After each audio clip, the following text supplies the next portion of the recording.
Taylor Swift, a pop superstar.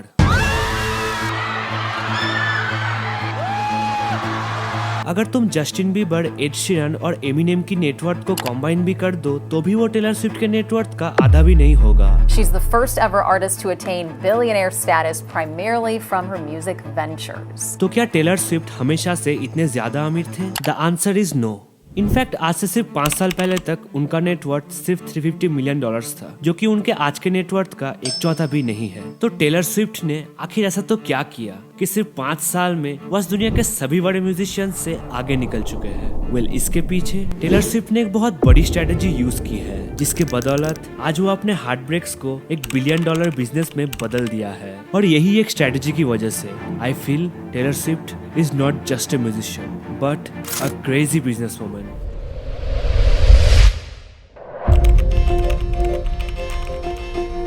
Taylor Swift के business mindset को समझने के लिए पहले हमें उनके बचपन में जाना पड़ेगा। टेलर स्विफ्ट के दोनों पेरेंट्स फाइनेंस सेक्टर में काम करते थे, जिसके वजह से बचपन से ही वो एक बिजनेस वुमन बनना चाहते थे। When I was 5, I knew that my dad was a stockbroker, but I did not know what a stockbroker was. Yet I walked around telling people I'm going to be a stockbroker when I grow up. लेकिन उनका life का turning point तब आया जब एक दिन उन्होंने अपने ग्रैंडमदर को चर्च में गाते हुए सुना। She was a singer and my mom will look at me so many times a year and say, God, you're just like her. That day changed everything for Taylor Swift, क्योंकि उनके grandmother को देखकर उन्हें ये तो पता चल गया कि उन्हें अपना कैरियर म्यूजिक में ही बनाना है। लेकिन ये कैरियर आगे जाके कितनी बड़ी बिजनेस बनने वाली थी, इसकी भनक खुद टेलर स्विफ्ट को भी नहीं था।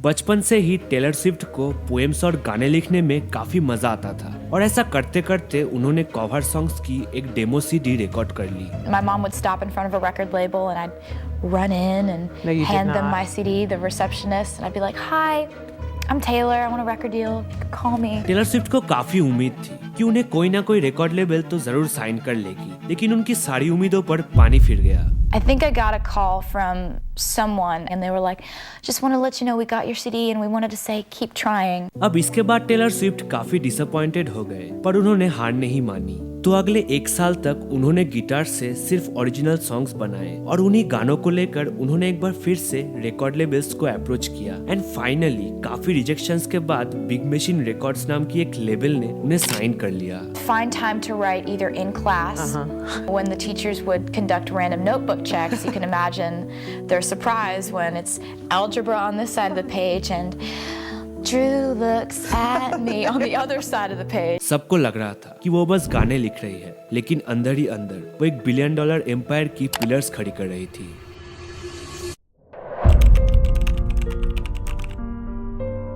– 2006 में टेलर स्विफ्ट ने अपना पहला एल्बम टेलर स्विफ्ट रिलीज किया।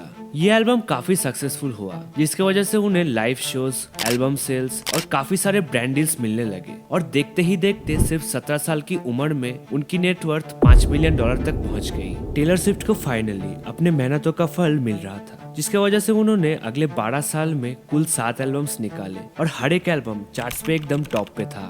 53% of the adults in the United States considered themselves to be Taylor Swift fans, and 16% considered themselves to be avid Swifties. In albums के गानों में वो अपनी लाइफ की अप्स एंड डाउन्स, अपनी x lovers, अपनी insecurities सब कुछ ओपनली डाल देती है, जिसके वजह से उनके फैंस को ऐसा फील होता है कि वो कोई गाना नहीं बल्कि अपनी पर्सनल डायरी पढ़ रही हो। धीरे धीरे उनकी एक बड़ी और लॉयल फैन बेस बन रही थी, जिसके वजह से जब भी वो कोई नया शो या प्रोडक्ट अनाउंस करती थी वो तुरंत ही सोल्ड आउट हो जाता था। When Ticketmaster put the Taylor Swift tour on sale, essentially there were 3.5 billion requests for 1.5 million seats. Taylor Swift के फैंस सिर्फ उनके फैंस नहीं थे, बल्कि उनके बिजनेस के एक्टिव कस्टमर्स बन गए थे, जिसके वजह से 2019 आते आते उनकी नेटवर्थ $320 मिलियन तक पहुंच गई। US singer Taylor Swift has been named the world's highest earning entertainer for the second time in her career.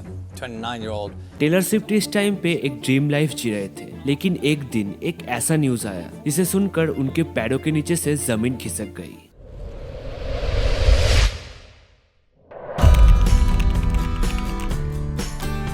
2019 में टेलर स्विफ्ट अपनी 7th studio album lover release करती है, जिसके प्रमोशन के दौरान उनको न्यूज मिलता है कि उनके सारे गानों के राइट्स बेच दिया गया है। Singer Taylor Swift is slamming music executive Scooter Braun after he acquired the record company that owns her music. The deal was worth $300 million. इस न्यूज को सुनकर टेलर स्विफ्ट अंदर से टूट चुकी थी, क्योंकि उनके इतने मेहनत से बनाए हुए गानों के राइट्स अब किसी और के पास था। और उससे भी ज्यादा शॉकिंग बात ये थी कि उनके गानों के राइट्स अब एक ऐसे इंसान के पास था जिनके साथ उनका सालों से कंट्रोवर्सी चल रहा था। I knew he would sell my music. I knew he would do that.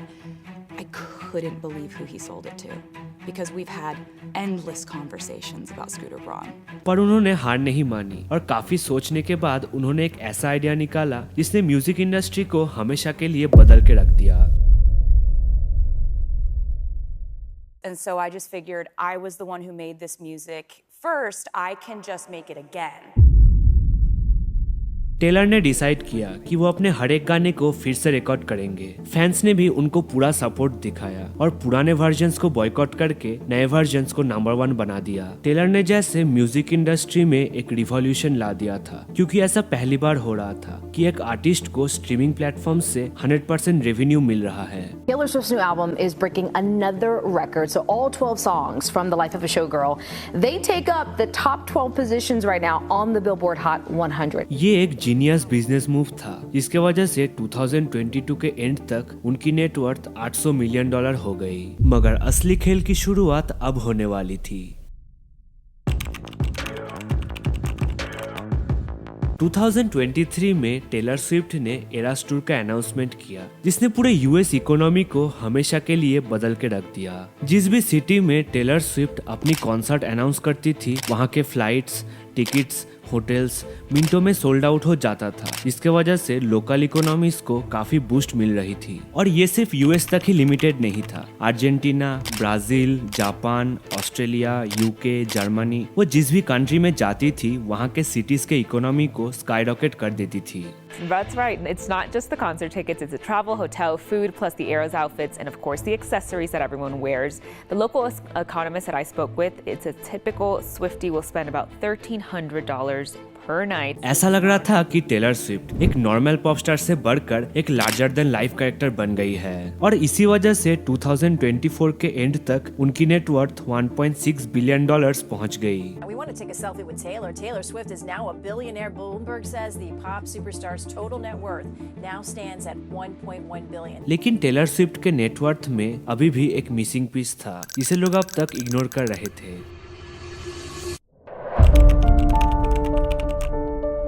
Taylor Swift के इन्वेस्टमेंट्स सिर्फ कॉन्सर्ट्स और स्ट्रीमिंग तक ही सीमित नहीं है। उनके पास न्यूयॉर्क और एलए जैसे जगह में $150 मिलियन से भी ज्यादा के रियल एस्टेट के इन्वेस्टमेंट्स हैं। With a net worth of $1.6 billion according to Forbes, she's poured $150 million into properties. Taylor Swift आज सिर्फ एक पॉप स्टार नहीं, बल्कि एक टॉप बिजनेस वूमन है। उनके नेटवर्थ को अगर हम ब्रेक डाउन करें तो उन्होंने आज तक सबसे ज्यादा कमाया है लाइव शोज से, जो कि है अराउंड $700 मिलियन। स्ट्रीमिंग प्लेटफॉर्म से उन्होंने कमाया है अराउंड $600 मिलियन, म्यूजिक रॉयल्टीज से अराउंड $260 मिलियन, मर्चेंडाइज से अराउंड $425 मिलियन और रियल एस्टेट से अराउंड $120 मिलियन। इन सबको जोड़ दो और टैक्स निकाल दो तो वो आता है अराउंड $1.6 बिलियन। टेलर स्विफ्ट की कहानी सिर्फ फेम के बारे में नहीं है, ये कंट्रोल के बारे में है। उनकी कहानी हर एक एस्पायरिंग आर्टिस्ट के लिए एक ब्लूप्रिंट है, जो कि अपने गाने खुद ओन करना चाहता है। Because deep down we all know fame fades but ownership stays. लेकिन हर सक्सेस के पीछे एक डार्क साइड होता है। जब फेम हाथ से बाहर चले जाए तो कभी कभी वो क्रिएटर को ही कंज्यूम कर लेता है। If you want to explore that side, watch my next video.